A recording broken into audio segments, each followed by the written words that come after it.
Hello, bienvenue sur le groupe Révélez votre unicité, défi 91 sur 365 live. Aujourd'hui, je vous souhaite une bonne Saint-Valentin parce qu'on est le 14 février. Donc, je vous souhaite passer une merveilleuse journée avec votre Valentine ou votre Valentin.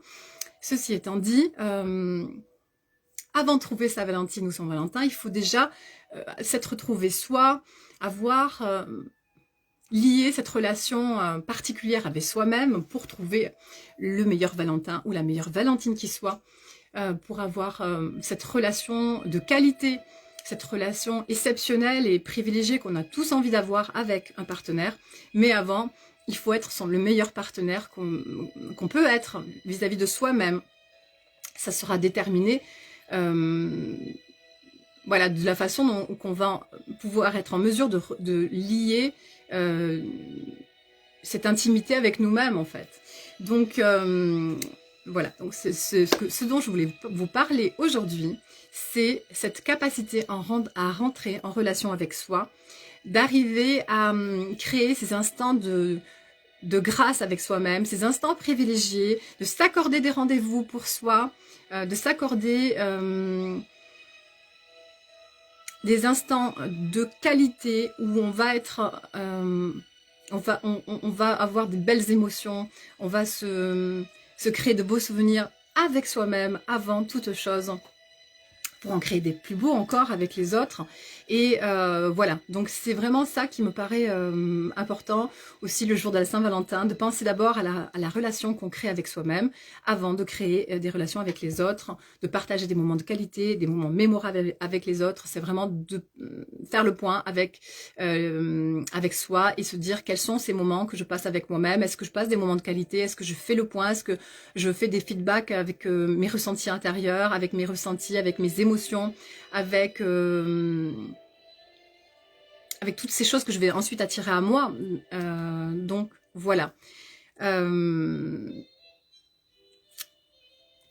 Du coup, c'est une façon aussi de considérer que la Saint-Valentin, c'est la fête de l'amour de façon générale, donc de mettre de l'amour dans chacune de ses activités, de mettre de l'amour avec tous les gens qu'on rencontre, pas uniquement son partenaire, de mettre de l'amour avec soi, comme j'ai dit, et puis dans chacune des actions qu'on peut faire, dans chacun des mots qu'on prononce, dans chacune de notre façon de nous comporter, de nous mouvoir dans notre corps, de nous donner de l'amour à notre corps. Ça va être vraiment aussi quelque chose qui va déterminer notre relation à l'autre, de mettre de l'amour dans notre corps. Et ça, c'est un petit peu abstrait. Et comment ça se passe concrètement? Alors, de manger, de mettre le bon carburant, de trouver le mode d'emploi qui va correspondre à qui on est véritablement, d'adopter l'hygiène de vie qui va être en lien avec qui nous sommes véritablement, ça va faire toute la différence. C'est pas forcément de suivre tel diktat, tel conseil, tel régime ou tel